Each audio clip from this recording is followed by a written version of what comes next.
Hello friends, Mousumi's cooking স্টুডিওর নতুন আরও একটি পর্বে সবাইকে স্বাগত। আজ তৈরি করে দেখাবো এই গরমে খুবই তৃপ্তিদায়ক একটি রেসিপি, সাবুদানার ডেজার্ট। আর এতে থাকবে বিভিন্ন ধরনের ফল, খুবই স্বাস্থ্যকর। আর ঠান্ডা ঠান্ডা এটা যখন খাবেন জাস্ট প্রাণটা জুড়িয়ে যাবে। চেষ্টা করেছি খুব সাধারণভাবে এই রেসিপিটা আপনাদের সঙ্গে শেয়ার করার জন্য। আশা করছি রেসিপিটি ভালো লাগবে আর যে কেউ খুব সহজে বানিয়ে ফেলতে পারবেন। চলুন তাহলে বন্ধুরা দেখে নিই কী করে তৈরি করতে হবে। আর রেসিপি ভালো লেগে থাকলে ভিডিওটিতে লাইক দিয়ে চ্যানেলটিকে সাবস্ক্রাইব করে রাখার জন্য অনুরোধ রইল। এখানে আমি একটা কড়াইতে নিয়ে নিচ্ছি পরিমাণ মতো জল। বেশ খানিকটা পরিমাণ আমি এখানে জল নিয়ে নিয়েছি। এবার এতে আমি দিয়ে দেব সাবুদানা। এখানে 1 কাপের চাইতে একটু কম ছোট দানার সাবুটা আমি এখানে নিয়েছি। চাইলে আপনারা বড় দানার সাবু দিয়েও কিন্তু করে নিতে পারেন।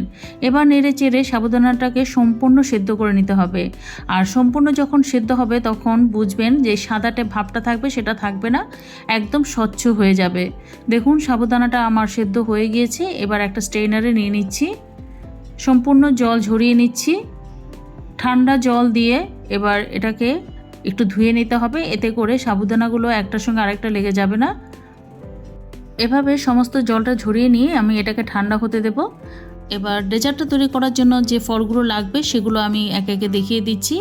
এখানে নিয়েছি তরমুজ, কালো আঙ্গুর, সাদা আঙ্গুর, আপেল, কমলা আর নিয়েছি কলা। সমস্ত ফলগুলোকে এরকম ছোট ছোট টুকরো করে কেটে নিয়েছি আর বীজগুলোকে ফেলে দিয়েছি, কেননা বীজ যদি মুখে পড়ে তাহলে কিন্তু খেতে ভালো লাগবে না। এবার দেখুন কড়াই আবার বসিয়ে দিয়েছি আর এতে আমি দিয়ে দিচ্ছি 700 ml এর মতো দুধ। এবার দুধটা ফুটে উঠতে উঠতে আমি একটা বাটিতে নিয়ে নিচ্ছি 1 টেবিল স্পুন পরিমাণ কাস্টার্ড পাউডার। আর এতে আমি ঠান্ডা জল দিয়ে ভালো করে গুলিয়ে নিচ্ছি। ঠান্ডা মানে নর্মাল জল দিয়ে গোলাতে হবে, গরম জল কিন্তু ব্যবহার করা যাবে না। এবার এদিক থেকে দেখুন দুধটা বেশ সুন্দর ফুটে উঠেছে। এবার এতে আমি দিয়ে দেব পরিমাণ মতো চিনি। মিষ্টিটা আপনারা আপনাদের পছন্দ অনুযায়ী দেবেন। আমি এখানে দিয়ে দিলাম প্রায় 3/4 কাপ পরিমাণ চিনি। এবার নেড়ে চেড়ে আরও খানিকক্ষণ সময় ফুটিয়ে নিয়ে এতে আমি দিয়ে দেব জল ঝরানো সেদ্ধ করা সাবুদানাগুলো, পুরোটাই আমি দিয়ে দিলাম। এবার নেড়ে চেড়ে সব কিছুকে ভালো করে মিশিয়ে নিতে হবে। আর যেহেতু দুধটা গরম রয়েছে সাবুদানাটা কিন্তু সুন্দরভাবে দুধের মধ্যে মিশে যাবে। এবার এতে আমি দিয়ে দেব যে কাস্টার্ড পাউডারটা আমি জলে গুলে রেখেছিলাম সেটা। আর এটা দেওয়ার পর সাথে সাথে কিন্তু নেড়ে চেড়ে দিতে হবে, নয়তোবা কিন্তু এটা নিচে জমাট বেঁধে যাবে।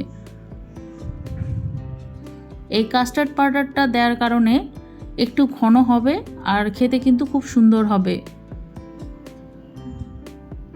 নেড়ে চেড়ে এখানে 2-3 মিনিট সময় ধরে ফুটিয়ে নিতে হবে। দেখুন আমার মিশ্রণটা কিন্তু একদম রেডি। এর চেয়ে বেশি ঘন করব না, কেননা এটা যখন ঠান্ডা হবে তখন কিন্তু বেশ অনেকটাই ঘন হয়ে যাবে। আমি একটা পাত্রে নামিয়ে নিচ্ছি আর সম্পূর্ণ ঠান্ডা করে নিতে হবে।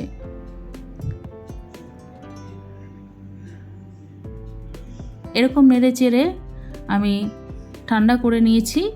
এবার এতে আমি ফলগুলো মিশিয়ে দেব। দিয়ে দেব এখানে কেটে রাখা কলা, তরমুজ,